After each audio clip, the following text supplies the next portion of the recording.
Hello, hello, hello, everyone. Happy Wednesday. I'm Claire Jones. If we haven't already met, I'm an author and small publisher committed to changing the world for the better through inclusive stories and practices. We are jumping on for a bonus episode of Season 1 Visionaries in Transition Facebook Live series, where I interview the amazing and inspiring impact makers in my network to discuss the transitions that have shaped our lives and businesses. If you're joining us, please like, comment, share below. Let us know that you're here. And today I'm talking to Candy. Hello. When I was thinking about this yesterday, I knew this was coming up and I was trying to remember when we first met. Do you remember? I don't. Was it at eWomen's? I can't remember. I think it was eWomen. Yeah, it had to be an eWomen event, but I'm guessing 2019, maybe? I'm guessing it was 2019, but I'm not entirely sure when it was, but it's been a while, moral of the story being. Yes. So welcome. Glad to have you here. So good to be here. Thank you. Yeah, so let's dive on in. Tell me about your backstory. How did you get to where you are today?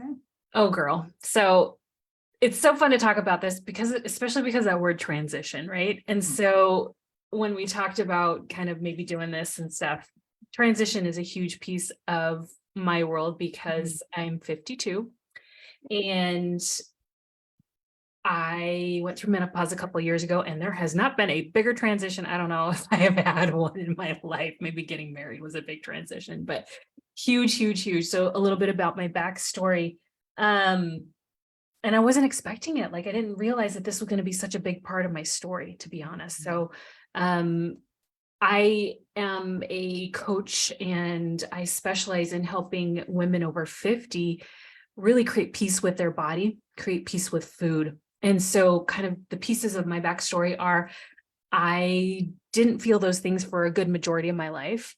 And towards my later 40s, I started to create that and started to feel well and healthy and whatnot. And then I went into menopause and it was like, oh, hi, you thought you're feeling good. Guess what's happening now? So it's really everything that I do is kind of like because I'm living through it and I'm doing all the crazy research trying to figure out like how to feel better, right? Because I had extreme anxiety, extreme depression, didn't realize that that was hormonal and all the things. And so what I really, really love helping women to do is just really normalize their experience, but also really understand that this menopausal transition and then after is your body's wisdom and it's natural and it requires a queenly attention. It requires a queenly attention because when your hormones drop, you are no longer the same person, A, and B, you don't have the same energy that you used to. You just don't. And most of us become really sensitive or much more sensitive to foods. And so the body gains weight really easily. And most of the time, what we're doing is like, oh my gosh, I gained weight. And that's like that's how people present with the symptom. Like that's the main symptom, but we don't realize how much is behind it. So I go on and on, but that's kind of like the backstory of where I got today is like navigating that, figuring that out, learning to really listen to my body, learning to like create such a peace with food. And when I mean peace with food is I don't eat things that I used to, but that was a big mental shift. My body demanded it. Yeah. So I had to go like through this emotional mental healing thing around food in a new way. Otherwise I'd feel really yucky and I don't have energy and I can't sleep and I would balloon up to unhealthy places, but yeah, that's basically kind of how I got where I'm at. And then also in the process, tiny little bit, I just really, and we just like go off the script here is like this whole process here. I was just like, oh my gosh, I did an eating psychology certification and realized how much I had been influenced by diet culture mentality. Yeah. And my old pitch used to be, I'll help you stop emotional eating and lose up to 50 pounds for good. I can't use the words lose weight anymore because to me that feeds into a greater narrative of women, your bodies aren't okay. Yeah. And so that's also part of the backstory. It's like, can we just understand how to really listen to our bodies, learn to intuitively eat together, learn how to take care of one another and really take care of our energy together, and just be kind to one another. You know what I'm saying? So that's where I'm at today. Yeah, I mean, I love that you brought that up in terms of like listening to your body. Like, I feel like that's not something that we're taught at any age. Like, menopause is definitely one of those big transitions that we hit later on in our lives, but like all throughout childhood, adolescence, early adulthood, like you have this almost societally made conflict with your own body. And it is Totally. pernicious, like talking about diet culture. Like I remember like men in my family growing up making jokes about the little stomach that I had. Like it's not like I was overweight or I had obesity problems, but like just because I have that natural rounded stomach at the bottom, and you get comments from people who are massively overweight and that they're commenting on your bodies. And it's something that has happened in family situations, school situations, even doctor situations. Like technically I'm obese on the BMI nowadays, but that's because I lift weights. And so I have high muscle density. But according to the BMI, I'm one of the obese Americans that we have all of those statistics about. Because we look at the weight and we don't realize the background of BMI was first created based on young men in their 20s back in the 1800s. And so it's so erroneous. And, my husband's a physician, so we talk about this a lot. And I'm like, what is it with this BMI? Like, I've learned so much more than what he knows about it, right? It's just not his area of expertise. If you want to, your stuff and like know stuff, he'll be your expert, right? But like bottom line is we don't realize that they are given as physicians like, okay, here's kind of a baseline and here's like the metrics and blah blah blah, and you can't do that to every single person. Yeah. And it was based off a study that they did in Belgium, late 1800s, I can't remember, early 1900s, on men in their 20s. Yeah. Tell me that this stupid BS, and I get really passionate about it. I'm so angry about it because in my mind, you're not obese at all. Yeah. I've even gained 20, 30 pounds since my menopause, and I'm still a size freaking 8. You know what I mean? And I'm not having anybody tell me that I'm obese. Yeah. And I won't, when I go to the doctor, I won't get on their scale anymore. I opt out. I'm like, no, I don't do that.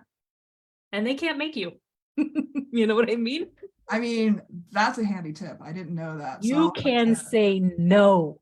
That's wonderful. You do not have to get on that scale. You don't have to do anything you don't want to in the doctor office. And I'm not like going anti-doctor because I love my doctor, right? But you don't. It just brings up so much, like honestly, I call it like diet culture PTSD. Seriously. Totally. It's CPTSD. It's complex PTSD, like little pieces over and over and over again. So that's another thing that came up in my menopausal transition, is just that realization of how much I had been driven by that. Yeah. Even in my quote unquote healthiest years, right? Yeah. And I'm like, oh no, Moss, no more. Yeah. And that's kind of the thing that happens when your estrogen goes down. You're like, I got no more F's to give. Seriously. Right. Oh, heck no. Yeah. Yeah. Yeah, it's just interesting to be inundated with this, because I remember even as early as like ages 14, 13, that age of like reading magazine articles and being like, you need to be doing crunches in your spare time for the summer bodies and all of that stuff. And it's pernicious. It really is. Right. I mean, 13-year-old kids were so, malleable, so impressionable, and to be told from a very young age that you're not okay, essentially. So that's kind of like this whole thing that I'm like, good gravy, seriously. I can't feed into this greater narrative of you're not okay. No, girl, you're okay. Let's learn to listen to your body. You're the expert. You love your bod, Right. Yeah. So what did it feel like to go through that transition? Like, give me the blow by blow. This is going to take 10 hours, Claire. It has been literally, it's a funny question just because it lasts so long. And I wish that I'd known this. I Mhm. went into like some of the throes of perimenopause at age 41 Mm. and 52. Yeah. Still not completely done with some of the hormonal changes, even Mhm. though I'm postmenopausal, meaning no more periods for about 2 years, right? So blow by blow, body started gaining weight in the late 30s, which is not atypical. It's pretty common. So I started going on all the crazy diets. Oh, of course. Yeah. Age 41, started getting really bad migraine headaches with each period. Started Mm. getting really intense anxiety, did not know it was hormonal, thought I was going nuts. Mm. After having done my menopause doula certification and all this study that I've done now, I know like, oh my gosh, I wish I would have known that that was hormonal. I'm not like making myself wrong. Like, oh no, what am I doing wrong? No, honey, Yeah. I've got some hormone fluctuations. And at the time, my diet was kind of up and down. I'd always had kind of this seesaw relationship with food. I ate pretty clean, but then I'd go eat a pan of brownies when I was depressed, honestly. Yeah. Yeah. I And yeah, so up and down, and then it got closer to like age 45, had a lot of stressors, became a foster parent, and then just ate my way through that. Went way over 200 pounds. My body felt like it was 90 years old. Both my feet had like, they didn't even know what it was, gout or plantar fasciitis, and my hips weren't working. I could barely walk. Mm. And the stress was out of control. Mm. So this is all part of like a lot of what women go through Mm. during those perimenopausal years. Is all of that perimenopausal? Not necessarily, but like sleep problems were perimenopausal, and that added to like the weight gain, and greater stress is usually part of that process, Mm. just because of all the things that might be going on in your life that usually are going on a woman's life. Like, I didn't have biological children, but at the time I had foster children and like a job and then a husband and blah, blah, blah, and all these things. And then some people are taking care of parents that are passing. Yeah. And so the stressors just get greater and greater. And the body, essentially, if you think about your body as as an amazing being, which it is, with a nervous system that's just always like trying to help keep you safe. The nervous system is so freaking stressed out usually during these years that when the estrogen and progesterone start to be checking out, like, hey, I'm out, the ovaries are done. The ovaries are like, hey, we're done. Mm. The adrenals are supposed to take over production of a smaller, slightly different form of your hormones, so that you just don't go from like no estrogen and progesterone and testosterone, which are produced by the ovaries and some by the adrenals, to none. Mm. But when your adrenals are already so taxed out, Yeah. they're like, we're just processing y'all cortisol. Yeah. Like We don't have any space for your hormones. And so this is why a lot of us will go into adrenal exhaustion. And just so part of my last parts of my blow by blow were, hello, adrenal exhaustion. That's what happened to me when I was at my thinnest, most healthy or whatever. Went into adrenal exhaustion. I couldn't get off the couch for almost 2.5 years. And it was during that process that I was like,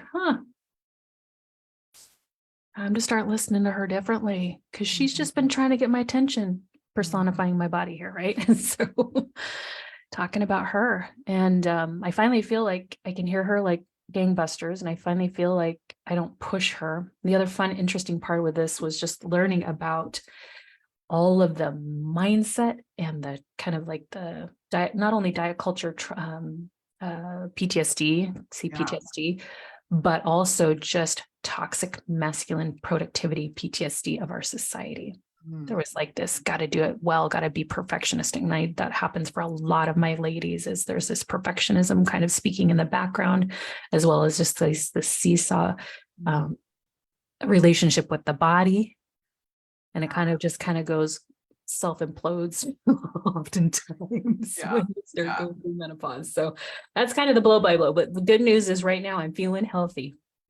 Yes. I'm feeling happy. I am heavier and I'm okay with it. And it's not like where my whole metric now is, how do I feel? And do I have energy to go for a walk? Do I have an energy to go for a hike? Do I have energy to lift some weights? Do I have energy to go to a Zumba class? Woohoo! That's my metric. And it Mhm. feels so much better than any Yeah, stupid metric that diet culture wants to put on top of you, you know? totally. My whole perspective changed when I came across the term orthorexia. Oh, yeah. That's I a was like, oh, and it hit me at the right time in my life too, Mhm, because mhm, I had just come out of a dog walking job. And mm, after walking dogs for 2 years, like I lost 30, 40 pounds with that job, just sure, walking every single day. And absolutely. straight from that job to a front desk sitting position. And so I knew going into that job that I wanted to prioritize like a routine for myself, a workout routine for myself. But I was so attached to this 40 pounds that I lost. Like it was such a piece of pride for me because I Yes, had so right? many people around me validating that for me. Like people Mhm, would see yeah. me and be like, oh, you're looking so good. And I'm like, well, actually, I'm just not eating enough and I'm walking like 15,000 steps a I day. know, right? And we don't realize that we're validating a lot of the times behind the scenes this unhealthy relationship with food and body. Yeah, We don't realize that they might be underfeeding, they might be overexercising, and not that you were necessarily overexercising, but maybe just underfeeding a little bit, but not yeah, intentionally, right? yeah, yeah, Yeah, yeah. And 100%. like the top point came from me when the person that I was dating at the time pointed out that it was kind of ridiculous that I had a spreadsheet that tracked my weight.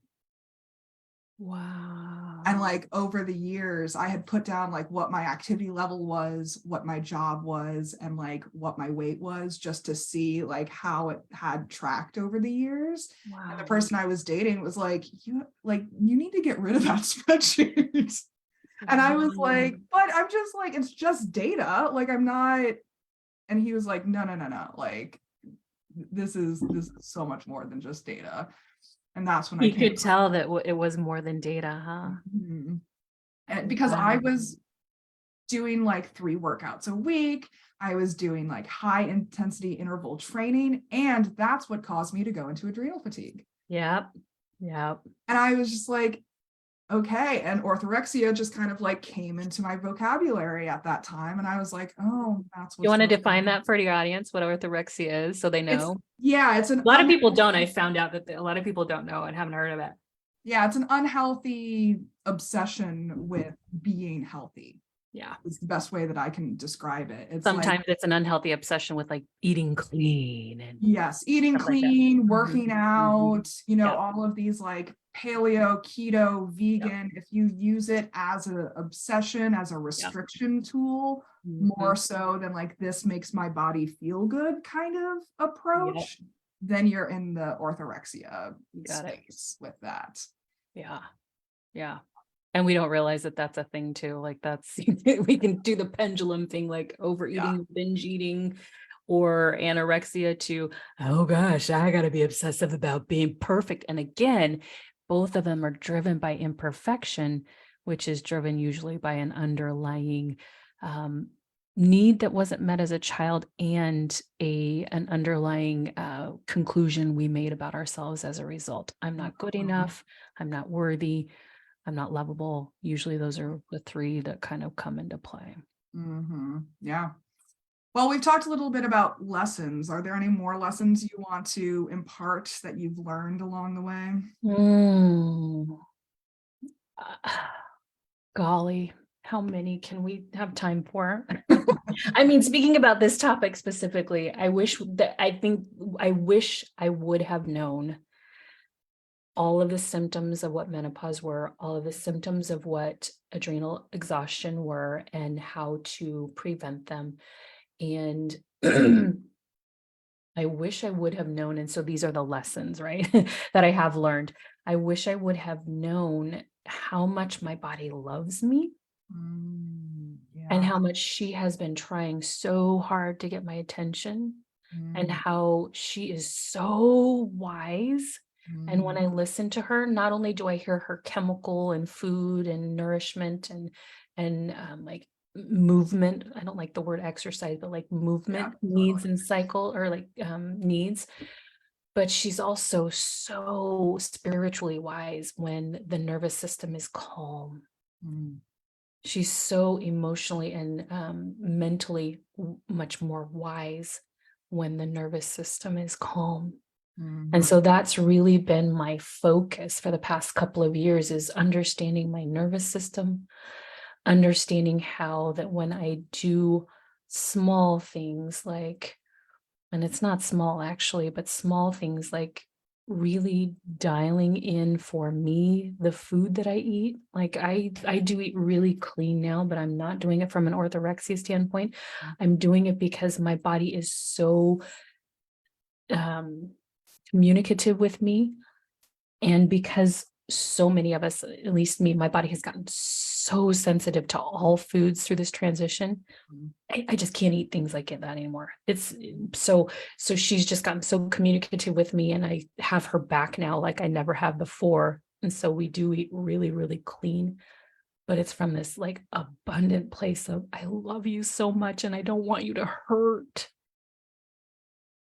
Because I've gotten so sensitive. I could eat a pizza and a pan of brownies and I'd be feeling yucky, but then I'd be fine the next day or the next day, yeah, That is not the case anymore, yeah, yeah, yeah. So, and then I just love that idea of, as we bring peace to the nervous system, bring peace to our relationship with food, bring peace to our relationship with body and movement, Mm, it puts us in this really delicious parasympathetic rest and digest state where we can be at like a holistic health. yeah, yeah, And then we don't spend all that time on, the spreadsheets and the judging and the wait at the doctor's office and all that energy. Then we can do other stuff that's fun.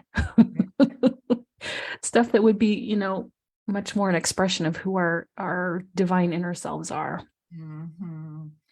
And yeah, I for sure better expression, and I think better decisions as you choose how that expression happens, because it's Mhm, more mhm, aligned that way. Like you're mhm, not forcing a square peg into a round hole anymore. You're forcing a round ball into a round hole. Is like it's so much more aligned. It's so more easeful and joyful and a lot less stressful. mhm. Yeah. Yeah. And that's really it. All those perfectionist expectations that we've had of ourselves, it causes so much stress on the nervous system. Yeah, No, thank you. yeah. Well, let's wrap it up with some tools or practices that you use to support yourself during this transition.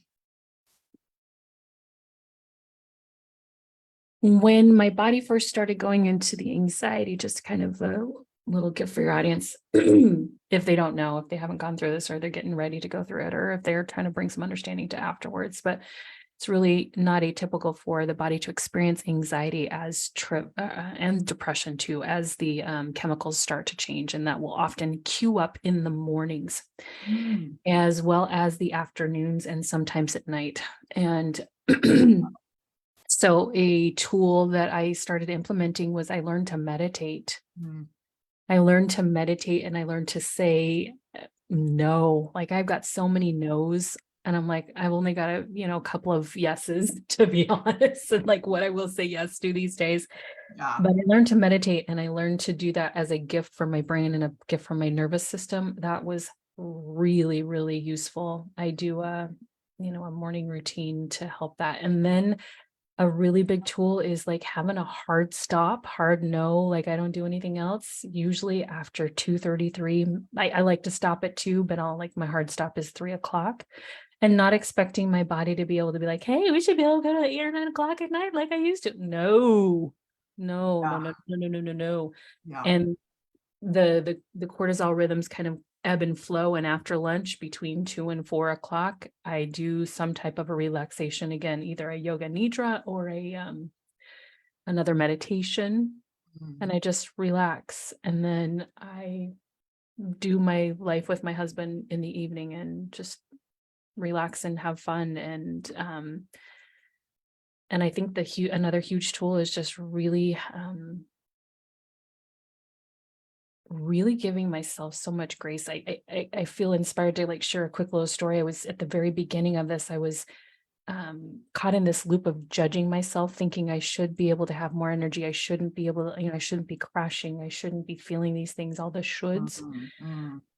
And I was just kind of in this cry state, like this, trying to process it through state, emotional processing state. And I just felt inspiration come in saying, this isn't you, this is your body. Give it grace. And that was really healing for me, hearing that. It's like, no, this is actually a body transition, and the way that you're going about it, it's not useful.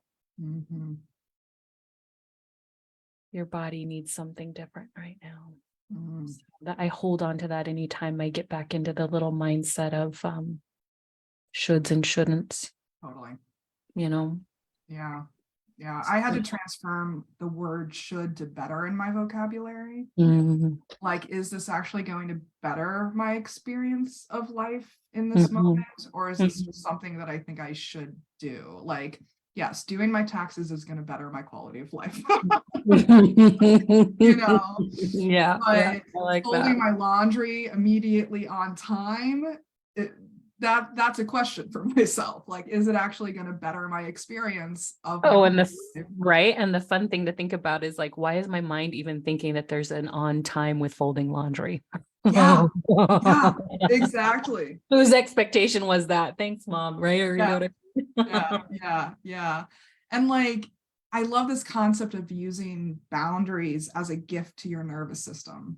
Like, that is beautifully said right there, because it is, I totally agree with you, where I've been saying no and no more often as I've been growing older, because it's just respecting the needs of my nervous system and being like, if I say yes too much, it's going to overload the system, and then there's going to be consequences to that. And I've learned over time that those consequences aren't worth the yeses that I'm saying yes to. And so you get very strategic and intentional with what you say yes to versus what you say no to. And it's just, boundaries are that gift that you can give yourself in that realm, instead of just completely or consistently pushing your needs to the side. Like, whether it's your brain's needs, your body's needs, your emotional needs, like, you need to give yourself that gift. Otherwise, you're disregarding your own self.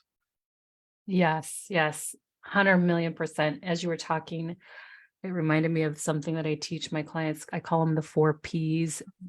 And we want to shine a light of loving kindness, compassion, and transformation on these 4 Ps. Are for perfectionism, are people pleasing, are the toxic productivity, masculine productivity, and any pain, aka trauma we may have had. Because all of these are going to affect our nervous system. They're all like trauma responses, survival responses, right? I did a big study on trauma too, but just understanding that all of those things deserve a lot of compassion and understanding, and your nervous system goes into a coping mechanism, and those are manifestations, right? And so we want to just be really gentle and kind, and the end. Right there. I honestly think our contemporary day-to-day lives would send someone from the 1800s into a coma. I am so with you. And I remember, like, in my 30s thinking, I heard, first, I don't know when it was, 20s or 30s, when I heard about like the work ethic in Europe and how they took so much time off. And I'm like, yeah, but we're Americans and we're doing so much better. It was so cocky. And then I'm like in my mid 50s or my early 50s. And I'm like, they know exactly what they're doing. Oh my gosh, they're taking vacations. This is what we should be doing. This is what we better. It would help us feel better to be doing. Like, the sheer amount of information we absorb on a day-to-day basis, and the sheer amount of tasks that we can perform on a day-to-day basis is exponentially enormous compared to the day-to-day life of 1800s, 1700s, even like early 1900s. Like, our nervous systems need time to evolve to accommodate that. And like, I'm wondering, should they? I mean, They We can will go or they philosophically won't. there. I know, exactly. You But right know, now they like, are not. They're they burning. are not. But That's good data. it also takes like a couple hundred years in order to do that in the body. So like we're not going to see that in our lifetimes either. So we're just the I generation. would think it would probably take a couple of millennia to Yeah. do it. Probably. Probably, yeah. And we're just the generations that are in the sandwich. Yeah, it's true. All right. Anything you want to add before we wrap up for today? No, thanks so much. It was fun chatting with you. If people, I don't know if you're having people reach out to me at all, or they can do that too, or no, just please be kind to yourself. Yes. Your body actually has your back. Yes. I will definitely emphasize that. So this is powerful stuff that we're talking about today. And audience, we definitely encourage you to share your own thoughts and feelings and insights and stories up with us as well. We'd love to know how transitions like these have shaped your own lives and businesses. Special thanks to Candy for joining me. It's been a pleasure. Always happy to chat with you. Happy to chat with you too. So please comment, like, subscribe, check out linktree/ClaireJoyance for all of my links. And then where can folks find out more about you? You can go to candywright.com. That's CandyWright.com. You can also find me on Instagram at Candy_Wright_coaching. Yes, and I'll put those links in the descriptions for easy access. And until next time, please remember that your authentic self is extraordinary. It is wonderful, and you owe it to yourself to create the elevated life that you know you are capable of. Take care, everyone.